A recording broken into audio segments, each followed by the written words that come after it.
You notice something strange about yourself. When you're with one group of people, you speak differently. Your humor changes, your opinions soften, your personality shifts. It's subtle, but undeniable. Around one person, you're confident.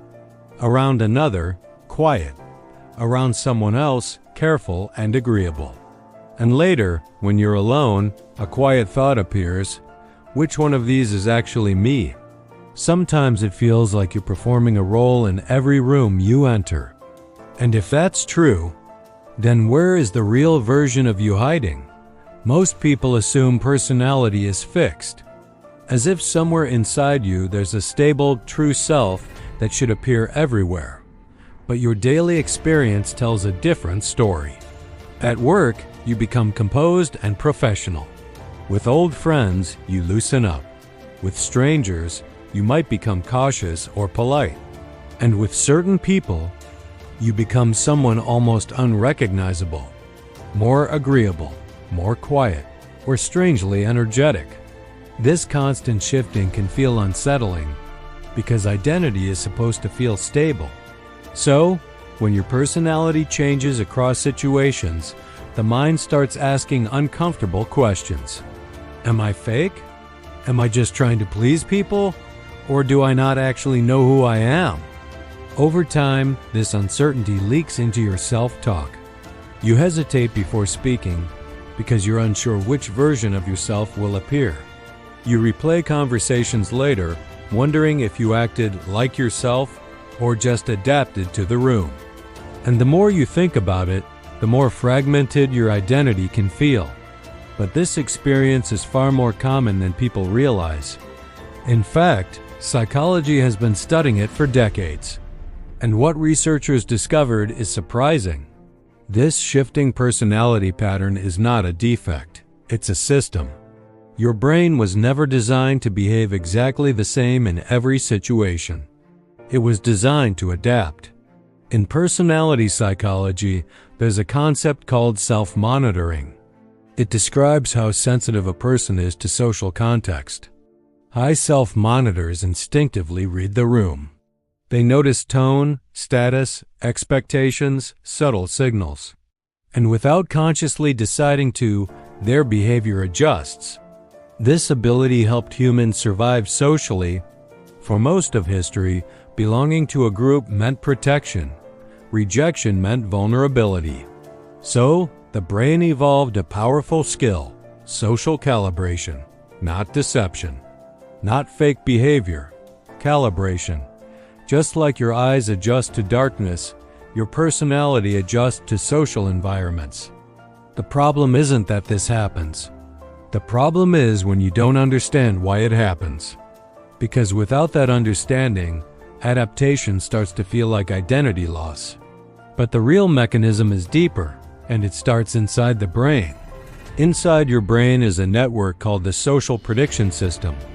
It constantly asks one question: what version of me works best here? Your brain scans subtle cues, facial expressions, tone of voice, power dynamics, past experiences. Then it predicts the safest and most accepted way to behave. Think of it like a social thermostat. A thermostat doesn't stay fixed. It constantly adjusts to maintain balance. Your personality does something similar. If the room feels judgmental, your brain lowers risk. You become quieter, more agreeable. If the room feels safe, the thermostat rises. You become expressive, relaxed, playful. The key player here is the prefrontal cortex. This part of the brain manages social awareness and behavioral control. It works together with the amygdala, which detects social threat. If the amygdala senses risk rejection, criticism, embarrassment, your behavior automatically adjusts to protect belonging. So, when your personality shifts across situations, something important is happening. Your brain is running thousands of tiny predictions about social safety. But there's a catch. When you adapt constantly without reflecting, your mind stops recognizing which behaviors actually feel authentic, and that's when the confusion begins. because adaptation without awareness feels like pretending. So the real question becomes, how do you keep your natural flexibility without losing your sense of self? Not by forcing yourself to behave the same everywhere, but by strengthening your internal anchor.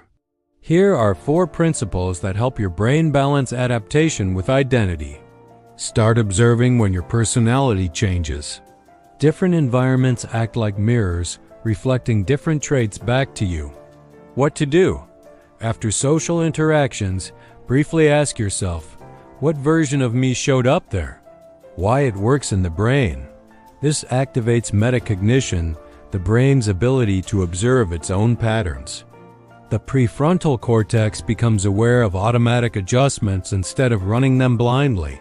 You might notice that with confident people you become quieter, not because that's who you are, but because your brain predicted competition. Awareness turns unconscious adaptation into a conscious choice. Your personality may shift, but your values shouldn't. Values act like the spine of identity. What to do? Choose 3 qualities you want to remain consistent everywhere. Maybe honesty, curiosity, kindness. Why it works in the brain. Values activate long-term identity networks in the medial prefrontal cortex, which stabilize self-perception across situations. You might speak differently in different groups, but honesty stays constant. That consistency becomes your psychological anchor. Your brain often adapts too quickly. It assumes danger before evidence appears. What to do? Before adjusting your behavior, pause internally for a few seconds. Let the situation unfold. Why it works in the brain. This reduces amygdala-driven threat responses and allows the rational brain to evaluate whether adaptation is actually necessary. Instead of immediately becoming quiet in a new group, you wait. Sometimes the threat your brain predicted never actually appears. Here is something people rarely consider. You discover who you are when no one else is watching. What to do? Spend small moments alone reflecting or writing. Ask simple questions. What interests me lately? What opinions do I genuinely hold? Why it works in the brain. Solitude activates the default mode network, which helps construct personal identity and narrative. The more time you spend understanding your internal preferences, the easier it becomes to carry them into social environments. So, the goal isn't to become the exact same person everywhere. That would ignore how human psychology actually works. Instead, think of your identity like a tree. The branches move with the wind. They bend and shift depending on the environment, but the roots stay grounded. Your behaviors may change across situations. Your tone may shift. Your energy may adjust. But the deeper parts, your values, curiosity, perspectives remain stable. Flexibility in the branches, stability in the roots. That's psychological balance. If you've ever felt like a different person around everyone, it doesn't mean you're fake. It means your brain is skilled at navigating human environments. The real work isn't stopping that ability. It's learning to carry your internal anchor wherever you go. Because identity isn't a single rigid version of you. It's a pattern that appears across many situations. And the more you understand that pattern, the less you'll wonder which version of you is real. You'll realize something quieter. They're all you, just responding to different rooms.